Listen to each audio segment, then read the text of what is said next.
In fact, actually, you were in my first ever race. You were in it and set the lap record at Donington Park This year. this year. Yeah, beginning of the year. I'm a part of history, you see. There we go. Sorry. Speaking of racing, so you went and did your... And you just cut everyone up, and you're just riding like a complete dick. But Wait, Chrissy taught me. So. After years of like doing track days and doing these bike launches and stuff, to go and do your ACU license this year and to line up on the grid and sort of experience that whole thing, like the build up and the red lights and like the qualifying and all that sort of thing. Was it what you expected? So okay, this is a big topic. So the racing this year, yeah. I mean, was it what I expected? No, it wasn't actually. And I'll start by saying it has changed my perception of anyone who has ever got off their arse and got themselves to a racing grid. Even if it's cars or whatever, like just to sit on that grid, to get yourself there and have the balls to do it, should, like, really, that's half of the race won, you know. And anyone who does that and puts, let's face it, you know, it is a dangerous sport. You are risking quite a lot to be there. And firstly, round of applause for everyone who does that, because it is, you know, it's a crazy thing to do. And I don't think I appreciated just how kind of terrifying it is. Like the first time that you set off, like, off you go, Chris, here's your race bike. Like, where do I go? I was like, I don't even know where to go through the garage. It's a completely like alien experience. And then there's some woman going, stop. And I'm like, what have I done? They're like, oh no, I'm just checking your number. I'm like, okay, oh my God, what am I doing? And they're like, that way. I was like, where? That way. And it's like, you know, and it's just like an overwhelming thing. Riding the bike's the easy bit, I think, like once that happens, but it's that build up, the thumping chest. I mean, it's a proper rush. I mean, it's a proper... Yeah, it is, isn't it? Yeah. I'm especially, my first races, and especially when I stepped up to the bigger classes, the very first time, like I got on a grid with 600s, to me, that first time when you all line up and you're about ready to go, you all put it in gear. And the biggest thing for me was, if I stall it here or if I have a problem, and look behind and there's like 40 bikes, the heavy bikes that are going to be flying at us. And that to me was just like, that was the danger thing. It wasn't like getting my knee down or going fast around a corner or like braking hard or accelerating hard. To me, all of the nerves and stuff were surrounded about like, and then once I got off the start, it was like, right, like settle down type of thing. But yeah, even on the, you were doing twins, weren't you? Super twins. Super twins, yeah. I'm just standard even on the super twin grid, you know, like say if you stalled on the front row, the front three rows, you'd still be in trouble. You're in big trouble, especially with Chelsea tractors about to run you over. You think 600's heavy, and it was the CF. You were riding a CF, weren't you? It was with CF Moto, Gary Johnson's Mrs. Sort of company, sort of Freddie. The bike's a bit of a development thing, like a sort of Chinese copy of a Kawasaki ER6, isn't it? It's like based off Kawasaki. I'd say perhaps loosely based around. Yeah. Basically, it's Kawasaki crankcases and everything on the engine. Yeah, but I mean, it is. But to be fair, you know, the bike, I think actually over the course of the season, that bike actually proved to be much better than everyone thought it would be. Definitely. And but, I mean, the round one was particularly bad. There's a whole, if you guys want to watch it, I'll put a link in it. There's a whole video series of like the first round, second round, third round.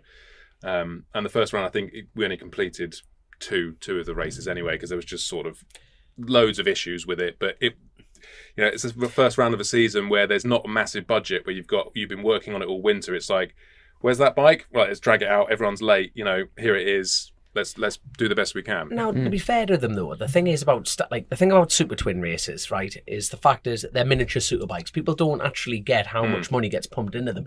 Now, the outstanding point with the CF Moto is Tommy Down. I can never pronounce his surname. Tommy Downs. Yeah. In stock twins. He's reliable. He won the championship.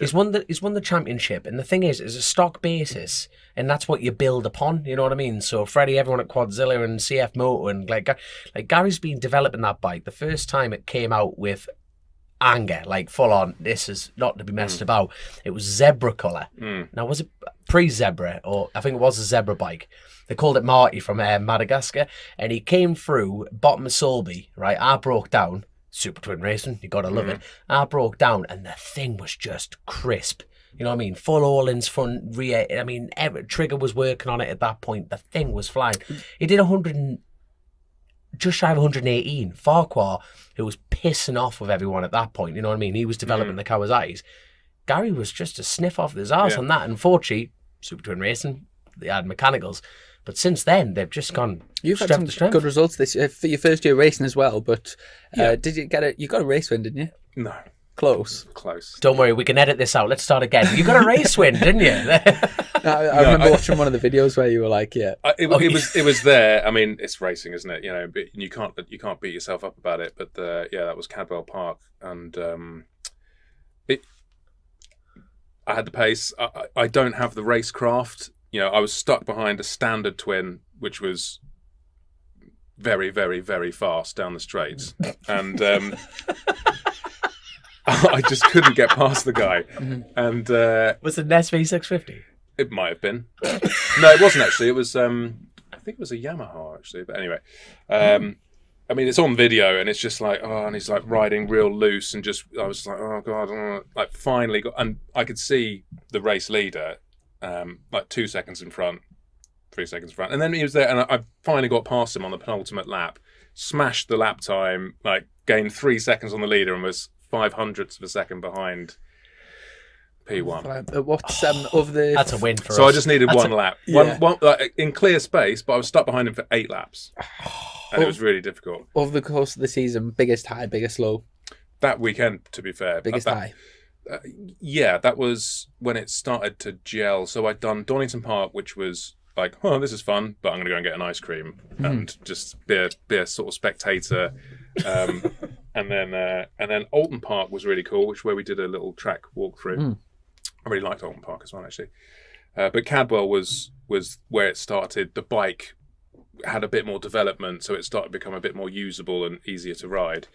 And then, I think the worst, and this is the pressure thing, because again, I got 3 podiums at Alton Park, and then going into Cadwell Park, it was like, okay, right, I'm all right now. I've sort of, you learn the pack around you, don't you? It's like, oh, that's that guy. Yeah, I've got that guy.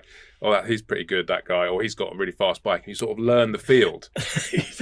And then open the program, going, oh shit. Yeah. Shit. Oh no. Oh, here he is.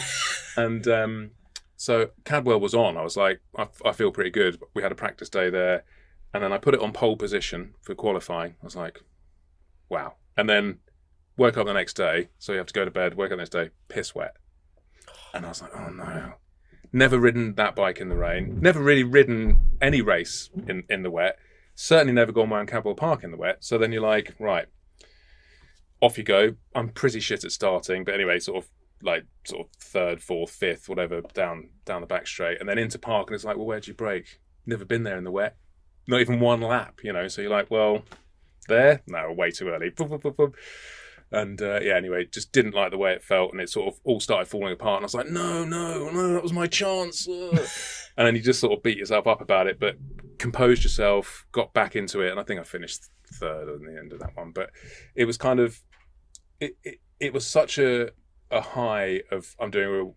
By the way, I then continued in the last race. That was when I got second, almost first of that season of that race weekend. But that weekend really highlighted the mental struggles and the mental pain and pressure that you go through. As if you want to be competitive, if you're there for a laugh, fine, you'll do all right. But just the mental strength that people have to be consistent, calm, make the right decisions throughout the whole season, not let it get to you.